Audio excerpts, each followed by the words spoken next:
Bienvenidos a Casus Belli. En el vídeo anterior hablamos del asedio de Tiro, una de las mayores hazañas militares de todos los tiempos. Lo podéis consultar en este enlace de aquí arriba. Hoy vamos a hablar de la batalla de Gaugamela, una batalla que marcará el destino de ambos monarcas. Vamos para allá.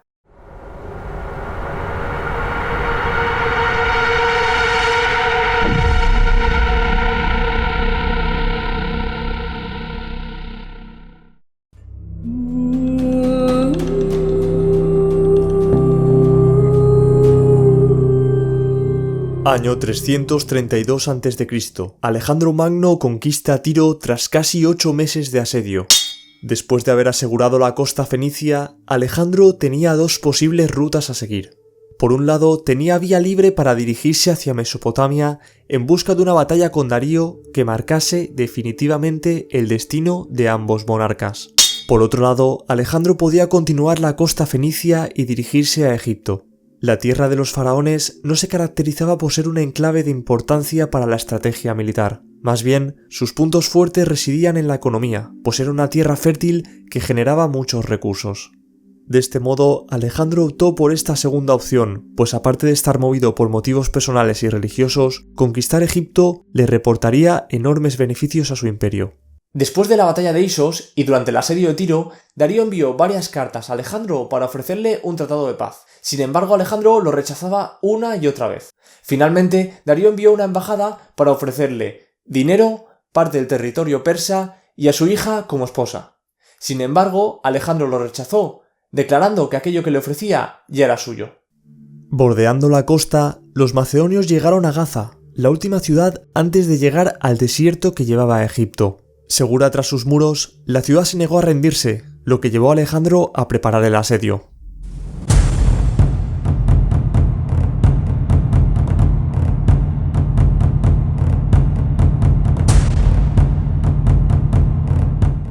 La ciudad estaba situada a unos 4 kilómetros del mar, sobre una colina a la que se accedía pasando por un terreno arenoso. Contaba con un muro bastante poderoso y estaba defendida por mercenarios árabes. El punto más fuerte de la ciudad era la colina sobre la que estaba situada, pues dificultaba la aproximación de las máquinas de asedio a la muralla. Alejandro situó a su ejército en la zona más próxima a la parte más débil del muro. Esta zona estaba situada en el sur de la ciudad. Allí colocó su campamento y ordenó levantar un terraplén hasta la muralla para poder acercar las máquinas de asedio que llevaba con su ejército. Una vez establecida la plataforma, comenzaron a subir las máquinas y los soldados. Fue durante uno de estos asaltos que los árabes lanzaron antorchas desde lo alto y quemaron a los macedonios. Alejandro, al verlo, acudió en su ayuda y acabó siendo herido por una flecha. Después de este asalto, llegaron más armas de asedio por mar desde Tiro. Entonces Alejandro mandó construir un terraplén alrededor de la ciudad y que fuera atacada por todas las direcciones. Más tarde ordenó cavar túneles hasta la muralla, por donde entraron sus tropas para quitar tierra de debajo de los muros y hundirlos. Finalmente el ejército macedonio logró entrar y hacerse con la ciudad.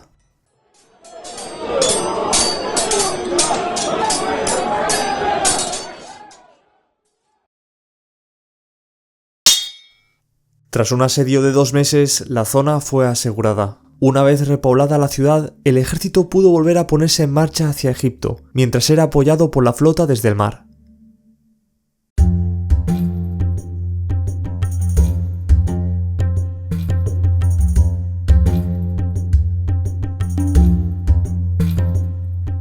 Alejandro pasó por varias ciudades hasta llegar a Menfis. Más tarde, se dirigió a la zona donde fundaría la ciudad de Alejandría.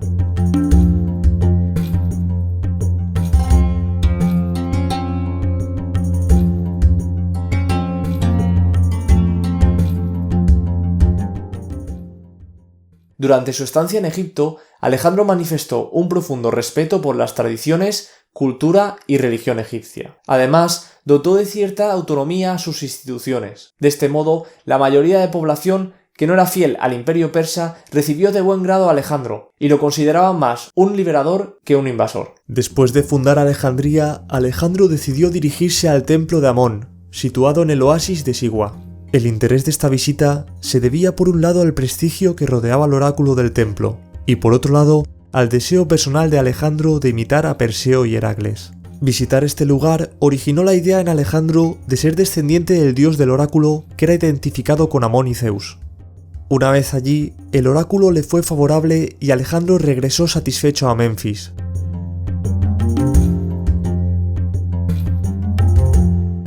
Allí recibió embajadas de Grecia y reordenó estratégicamente la organización territorial de Egipto, dividiendo el poder entre varias personas y dotando de cierta autonomía a las instituciones. Pasado el invierno, Alejandro se dirigió desde Menfis a Tiro con su ejército, mientras que su flota la acompañaba por la costa.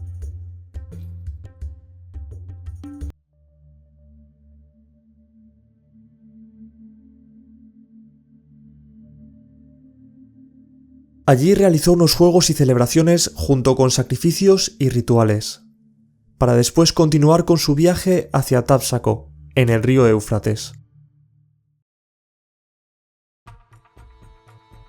Mientras las tropas macedonias se aproximaban al Éufrates, Alejandro ordenó que una avanzadilla se adelantase, para establecer 2 puentes sobre el río. Darío, que no quería perder la poderosa fuente de recursos que era Mesopotamia, había enviado tropas dirigidas por Maceo para impedir el avance macedonio mientras él se dirigía al norte con el grueso de su ejército. De esta forma, los macedonios no pudieron establecer los 2 puentes, por si eran atacados al cruzar a la otra orilla. Sin embargo, al enterarse Maceo de que Alejandro se aproximaba, decidió retirarse realizando la técnica de tierra quemada. Finalmente, Alejandro ordenó cruzar a sus tropas. La técnica de tierra quemada consistía en arrasar el propio territorio, quemar campos, almacenes, grano, ganado, obligaba al enemigo a vagar sin alimento. Esta técnica no era bien vista entre los persas. El rey era el protector de todos sus súbditos, y únicamente podía utilizar esta técnica como último recurso. De esta forma podemos ver el grado de gravedad que suponía la invasión macedonia. Una vez cruzado el río, la ruta natural que debía seguir Alejandro era descender el río hasta Babilonia. Sin embargo, una vez más Alejandro sorprendió a sus enemigos y eligió una ruta alternativa lejos de las tierras arrasadas por Maceo. Con este movimiento lograba sorprender a sus enemigos y garantizaba el suministro de recursos de las tierras que iba ocupando. Durante la marcha de sus tropas, los macedonios capturaron algunos exploradores persas de los cuales obtuvieron información relevante, como la posición del ejército persa y su tamaño. Darío estaba ubicado próximo al río Tigris con un ejército que se estimaba 5 veces superior al macedonio, con lo que Alejandro se dirigió sin pensarlo hacia aquella dirección. Darío volvió a enviar a Maceo con una avanzadilla para impedir el avance del invasor, pero esta vez tuvo que retirarse enseguida y ni siquiera pudo arrasar sus propias tierras de una forma efectiva. Tras cruzar el Tigris, el ejército macedonio capturó más exploradores persas que les confesaron la posición exacta del ejército de Darío. Entonces, el ejército macedonio se dirigió directamente hacia la posición persa. Aun estando a 11 kilómetros de distancia, ambos ejércitos no lograban verse, y Alejandro ordenó acampar a unos 5 kilómetros donde ya podía divisar al ejército persa. Alejandro ordenó establecer un campamento y pasar la noche sin atacar. La parte más conservadora de sus generales, representada por Parmenión, defendían la idea de un ataque nocturno, porque el ejército persa era mucho más grande. A Alejandro le gustaba escuchar la opinión de sus generales. De esta forma podía conocer la opinión de un general convencional y poder aplicar su propio plan. Rechazó la idea de un ataque nocturno porque lo consideraba algo poco honroso. Por otro lado, el ejército persa permaneció toda la noche en formación, algo que repercutiría al día siguiente durante la batalla. Al día siguiente, cuando el ejército macedonio se presentó en el campo de batalla, pudo ver un ejército persa tan grande que abarcaba varios kilómetros de longitud.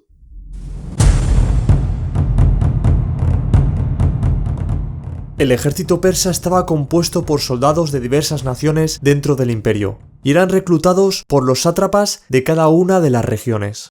En la parte posterior estaba situada la mayoría de la infantería. Estos soldados estaban equipados con lanzas cortas y escudos de mimbre.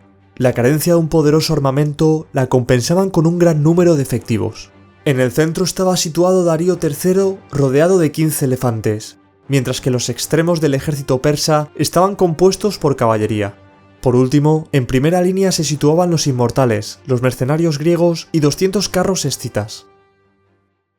Los inmortales era la fuerza de élite del ejército persa. y al contrario de lo que nos hacen pensar las películas, no eran guerreros que fueran difíciles de vencer. Su nombre proviene porque cuando matabas a uno de ellos, rápidamente era sustituido por otro. Además, esta fuerza de élite siempre contaba con 10.000 efectivos. Estaban equipados con lanzas cortas, dagas y arcos, y para la defensa con un escudo de mimbre y de cuero. El ala izquierda macedonia estaba formada por caballería y liderada por Parmenión. Alejandro retrasó su ala izquierda respecto al resto de sus tropas y las encaró hacia afuera, porque por un lado, al dejar espacio para el movimiento, incitaba a Darío a lanzar a su caballería contra ese flanco, y por otro lado, al encarar las tropas hacia afuera, se preparaba para un ataque por el lateral.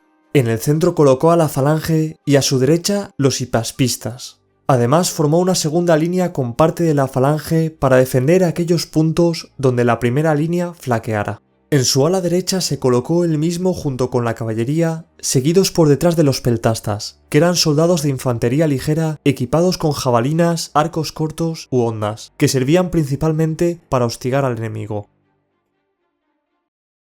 La caballería macedonia estaba muy bien entrenada y equipada. Contaba con cascos y corazas de bronce, una lanza de 3 metros y copis, que es la espada que vemos en la imagen. Esta espada permitía asestar golpes como si de un hacha se tratase y a la vez clavarse como una espada. Por otro lado, la falange contaba con sarisas, que eran lanzas pesadas y de 4 metros de longitud.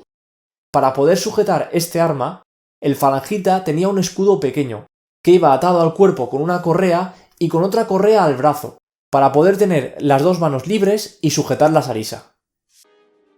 Darío mandó a sus 200 carros lanzarse contra el centro macedonio, mientras que la caballería de su ala derecha se lanzó contra la caballería del flanco izquierdo macedonio. En el otro extremo del campo de batalla, Alejandro comandaba su ala derecha. Estaba compuesta principalmente de caballería, pero también de un contingente de peltastas que se ocultaban detrás para no ser vistos por los persas. El ala derecha, bajo el mando de Alejandro, en lugar de entrar en combate, comenzó a desplazarse en paralelo a la línea enemiga. Darío, para evitar que su ejército fuera rodeado, ordenó a su caballería seguir a los macedonios en paralelo.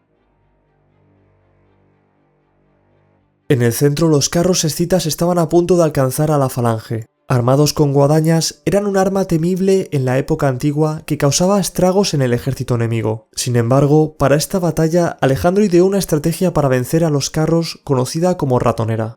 La eficacia de esta técnica residía en que los caballos de los carros no cargarían contra un muro de escudos y lanzas bien cerrado, y se lanzarían contra los huecos abiertos, seccionando las extremidades con las cuchillas de las ruedas. Alejandro entrenó a su falange para que formara huecos cerrados en un extremo por soldados para rodear a los carros y deshacerse de sus tripulantes sin apenas sufrir bajas. Mientras tanto, el ala izquierda macedonia ya había sido alcanzada por la caballería persa. Sin embargo, los macedonios resistían bien y cada vez tenían que acudir más persas para poder doblegarles. Alejandro seguía alejándose cada vez más del campo de batalla, de forma que la caballería persa, al imitar a su enemigo y pretender cortarle el paso, abrió sin querer un hueco con el centro persa. Alejandro, al ver claramente el hueco, hizo virar a su caballería y se dirigió rápidamente hacia Darío. Mientras la caballería macedonia viraba, emergieron los peltastas ocultos y comenzaron a hostigar a los persas, dejándoles sin tiempo para reaccionar al movimiento de Alejandro. Darío, al ver que iba a ser alcanzado, comenzó a huir, y con él se puso en fuga su ejército, comenzando por el centro.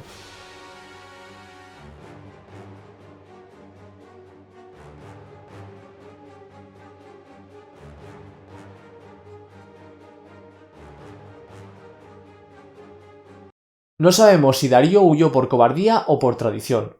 Como hemos visto en vídeos anteriores, la tradición exigía que el rey se ubicase en el centro de su ejército y que no se involucrase en la batalla. Mientras tanto, en el ala izquierda macedonia, la caballería estaba sufriendo mucho. Además, Maceo había aprovechado la situación para enviar jinetes a saquear el campamento macedonio. Sin embargo, Alejandro había previsto la situación y el campamento pudo ser defendido por la segunda fila de la falange y la infantería ligera apostada en el campamento. Al verse en inferioridad, Parmenión se vio obligado a llamar a Alejandro para poder resistir. En aquella época los ejércitos utilizaban instrumentos musicales para comunicarse de una parte a otra del campo de batalla. Desde el otro extremo, Alejandro recibió la llamada de Parmenión y dejó de perseguir a Darío para regresar y defender parte de su ejército. Finalmente, con la llegada de Alejandro, todo el ejército persa se puso en fuga. Esta batalla supuso la derrota definitiva de Darío. La victoria de Alejandro se debió a varios factores. Por un lado, Darío estaba confiado por el gran número de efectivos de los que disponía. Además, pasaron toda la noche en vela esperando el ataque de los macedonios. El ejército de los macedonios estaba mucho mejor entrenado y equipado. Y el último factor fue la estrategia de Alejandro, que dispuso a su ejército de una forma poco convencional y desplazó su ala derecha para abrir un hueco en el ejército persa. De esta forma se valió de la tradición persa para hacer huir a todo un ejército. Si te ha gustado este contenido, suscríbete para apoyarlo, déjate un like y nos vemos en el siguiente vídeo.